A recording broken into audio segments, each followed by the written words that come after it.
got pretty teeth. Pretty teeth for an Irish girl. She's a good Irish girl. Yep. Actually, a natural redhead is my favorite thing in the world. My brother was telling me one day, he's like, I would never date a red-haired girl. I would have never done that. I'm like, you wouldn't? He's like, nope, they give me the creeps. I'm like, wow. I'm like, and it's true, he never has. He's married to this blonde-haired girl named Sheila. He says his favorite thing to do in his whole life is to just sit and hang out with Sheila and watch Netflix. Whatever. I'm more of a red box guy myself.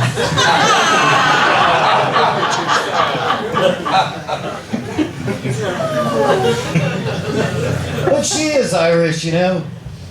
She knows a lot about her family background. I don't. My last name's Shocker. I have no idea what a shocker is. I was going to find out. I did one of those ancestry things. I don't recommend doing that, really. Now I'm paying child support. It turned out good for me. Is this date night for you two? No. It's not? No. Are you married? Sorta, yeah. We've been married a long time. All right. It's a good choice. So you go to a comedy show. Me and my wife, we were talking about this like a couple weeks ago. We were like, wouldn't it have been good if our first date would have been go to a comedy show? But back in those days, we couldn't have done a thing like that. She just wasn't making that kind of money. In fact, the only thing I had going for me at all that night is I had this crappy-ass coupon for Waffle House. Oh. So I took, that sounded a little too familiar. So I took her there. I did. I took her there. I guess she liked it. It turned out good for me. I mean, I got home. I was scattered, smothered, and covered. So worked out real good.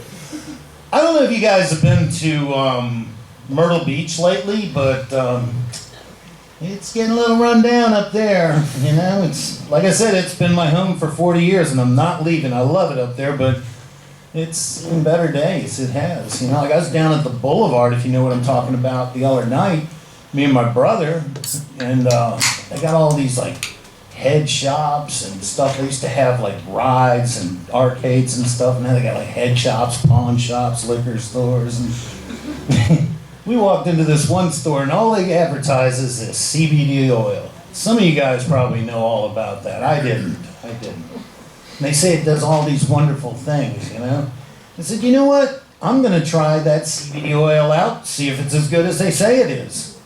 I got to admit, that stuff's awesome. My car doors don't squeak at all anymore. My brother was losing his hair. I gave him the rest of the bottle. He's been rubbing it in. His hair's growing like a weed. Well, we got like a lot of homeless people in Myrtle Beach. They're everywhere you look. You know, they're always coming up and bumming money, and they say don't give them money because they're just going to buy drugs with that. And I'm inclined to think that's true. I really am. But I always get hit up. I was walking out of Walgreens the other day, and here comes this guy walking up to me, you know, and I knew he's homeless. You can tell them when you see him. They just look feral, you know. He comes up and he's like, excuse me, sir, can you give me a couple dollars and help me out? That's just kind of an awkward moment for me, y'all, so I always say the same damn thing every time. I'm like, sure, no problem. Can you break a 50?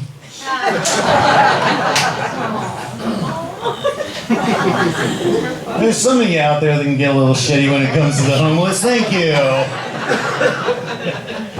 You know what makes me think that this place is getting a little run down?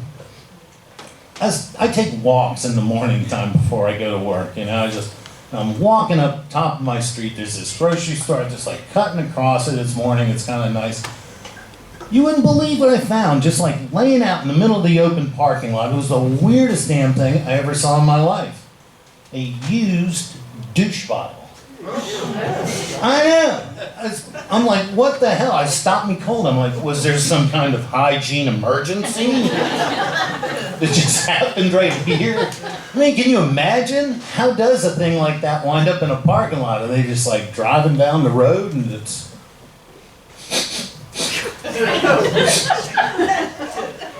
Damn it, Christine.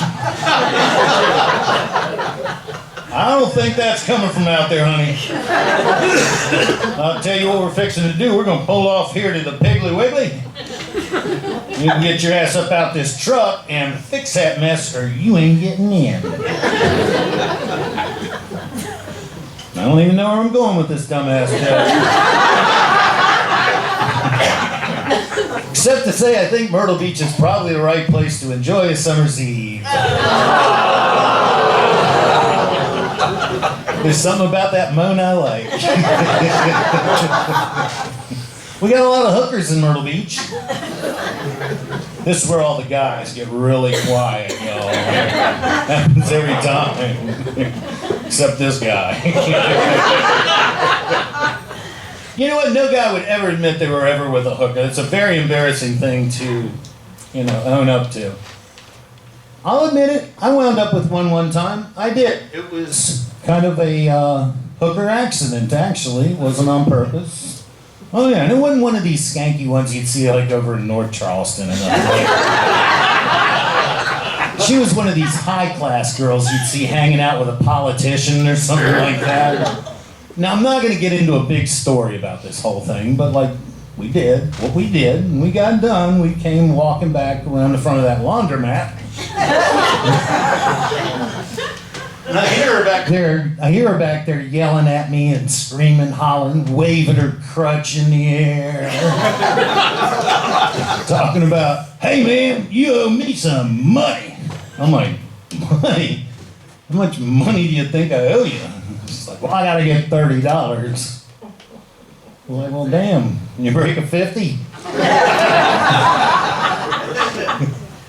She couldn't either, but we worked that out, guys. Anyway, I'm going to go ahead and get out of here. You guys have been lovely. My name's Scott Shocker, and thank you very much. Enjoy the rest of the show. We're going to bring Kelsey back up here